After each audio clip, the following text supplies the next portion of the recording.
You're scrolling through your phone at 2 a.m. again. Not because you can't sleep, you won't let yourself. Something in your body stays braced, like a door might slam shut any second. And the weirdest part? You don't even notice it anymore. You've labeled this constant tension as just how I am: responsible, aware, strong. But what if that strength is actually a survival skill you never got to turn off? What if trauma quietly rewired your nervous system and convinced you the alarms were normal? And right now, you're missing the quiet signs because they feel like you. Stay with me, because in 90 seconds, I'll show you the third thing, the invisible habit most people defend as self-care until they realize it's actually isolation in disguise. And by the end, you'll have a 60-second body scan that helps you spot these patterns before they run your life. Let's clear something up first. I'm not diagnosing you. I'm not saying you have trauma. That word carries weight, and only you or a therapist gets to define your experience. What we are talking about are the quiet after effects, the ways your nervous system adapted to survive something hard and never got the memo that the danger passed. I know this territory intimately. 5 years ago, I thought I'd gotten over my childhood chaos. I had a good job, stable relationships, even therapy under my belt. But I kept doing these weird things, locking my car doors twice at gas stations, apologizing when someone bumped into me, canceling plans last minute because I need alone time, then spending that time scrolling numbly, feeling emptier than before. My therapist asked one question that cracked everything open. When was the last time you felt truly safe in your own body? Not happy, not productive, safe. I couldn't answer because safety wasn't a feeling I recognized. It was a concept I'd read about online. Here's what changed everything.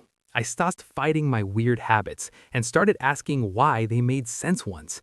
Trauma doesn't make you broken, it makes you adaptive. And those adaptations, they often masquerade as personality traits.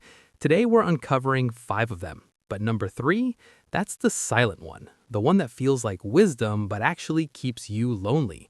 I'll break it down at the 6-minute mark. But first, let's talk about the alarm system you think is just being responsible. Thing number 1, hypervigilance wearing a productivity mask. You scan rooms before entering. You notice exits instantly. You replay conversations for hours checking for landmines. And you've labeled this being observant or staying on top of things. But here's the truth. Hypervigilance isn't awareness. It's your nervous system stuck in threat detection mode. And when it's been running for years, you forget what neutral feels like. I saw this with my friend Lena last year. High-performing lawyer, sharp as a tack.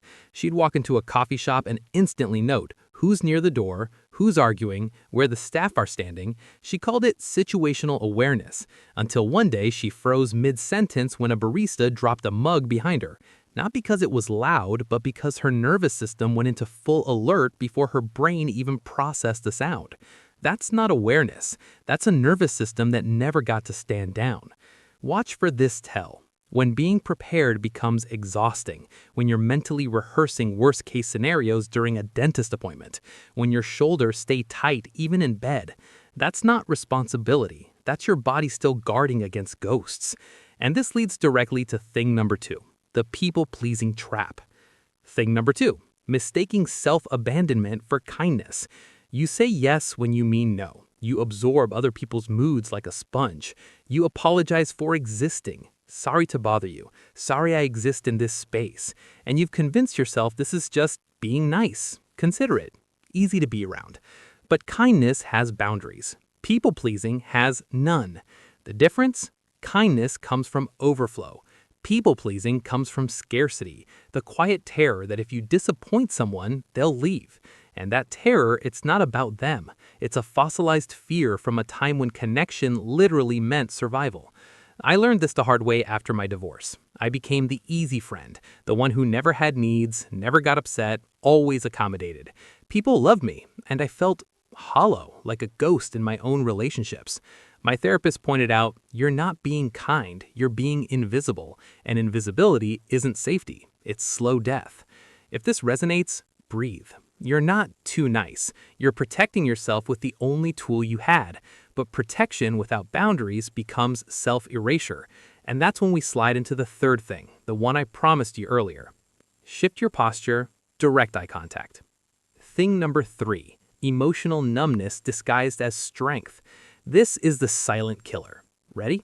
You pride yourself on not being dramatic. You shut down during conflict. You scroll for hours feeling nothing. No joy, no sadness, just static. And you call this being level-headed or having thick skin. But numbness isn't strength. It's your nervous system's emergency brake, slammed down so hard it got stuck. Strength feels things and moves through them. Numbness avoids feeling altogether. And trauma teaches us that avoidance equals survival. So we build walls around our hearts and call them boundaries. We stop noticing sunsets, music, small joys, and call it being realistic. We wear our flatness like armor while slowly disappearing from our own lives. Last winter, I hit my numbest point. My dog died, a gentle old lab who'd slept at my feet for 12 years. And at the funeral, nothing. No tears. Just this flat, quiet voice in my head. This is fine. I'm fine. My sister hugged me sobbing, and I patted her back mechanically thinking, why can't I feel this? That's when I knew. My armor had become my cage. Watch for this tell. When small beauties stop registering. When someone shares exciting news and your body stays still.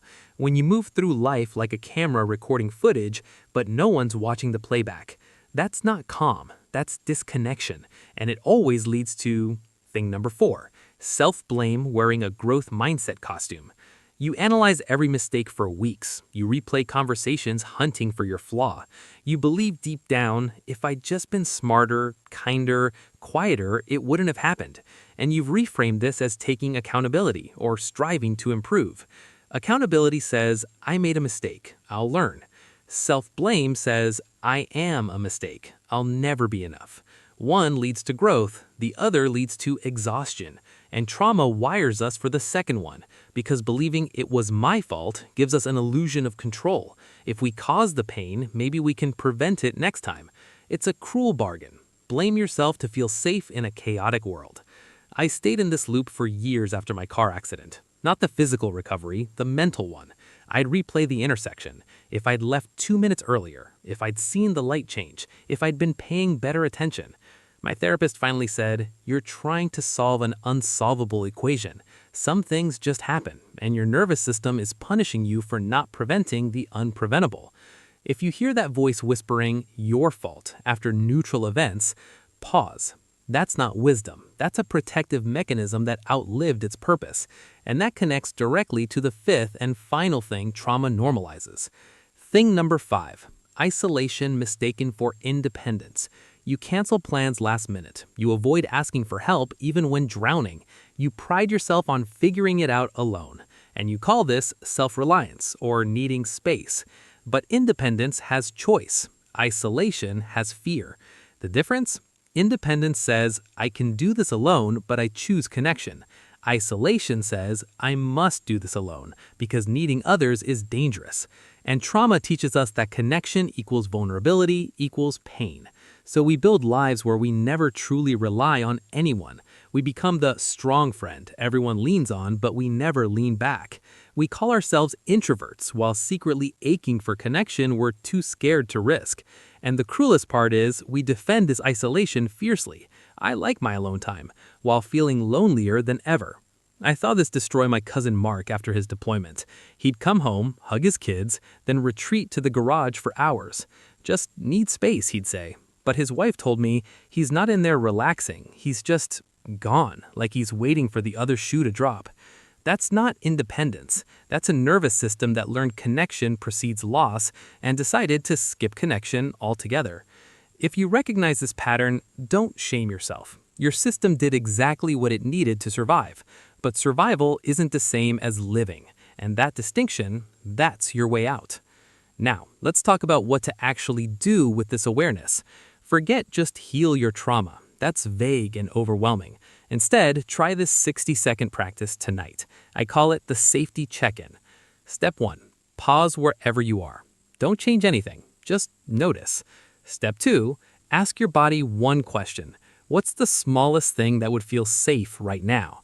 Not what do I need to fix, not what should I feel, just what tiny gesture would whisper safety to your nervous system. Maybe it's adjusting your pillow, closing a door, wrapping your hands around a warm mug. taking one slow breath without forcing it.